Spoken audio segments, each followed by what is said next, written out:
নারকেল বাটা দিয়ে মজাদার এই ডিম ভুনাটি আজকে করব। চলুন রেসিপিটি শুরু করি। ডিম ভুনা করার জন্য চুলায় প্যান বসিয়ে দিয়েছি, তেল গরম করে পেঁয়াজ কুচি দিয়ে দিয়েছি। পেঁয়াজগুলোকে ভালোভাবে ভেজে নিয়ে দিয়ে দিব রসুন বাটা, আদা বাটা এবং সবগুলো মশলা সামান্য সামান্য দিব দুটো কাঁচামরিচ। আদা রসুন একটু ভেজে নিয়ে এবার দিয়ে দিব জিরার গুঁড়া, দিয়ে দিব স্বাদ মতো লবণ, দিয়ে দিব সামান্য পরিমাণে মরিচের গুঁড়ো আর হালকা একটু হলুদের গুঁড়ো দিব। দিয়ে ভালোভাবে মশলাগুলোকে নেড়ে মিশিয়ে নিব। মেশানো হয়ে গেলে এ পর্যায়ে দিয়ে দিব নারকেল বাটা দিয়ে একটু ভালো করে ভেজে নিয়ে দিয়ে দিব সিদ্ধ করে রাখা ডিম।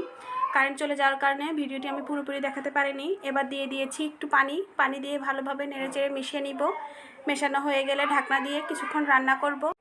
এমনিতেও ডিমের কোরমা রান্না করতে খুব একটা বেশি সময় লাগে না, 5 মিনিট রান্না করলে হয়ে যাবে। এ পর্যায়ে আমি ঘি দিয়ে দিয়েছি, ঘি দিয়ে আমি নেড়েচেড়ে চুলা থেকে নামিয়ে নেব।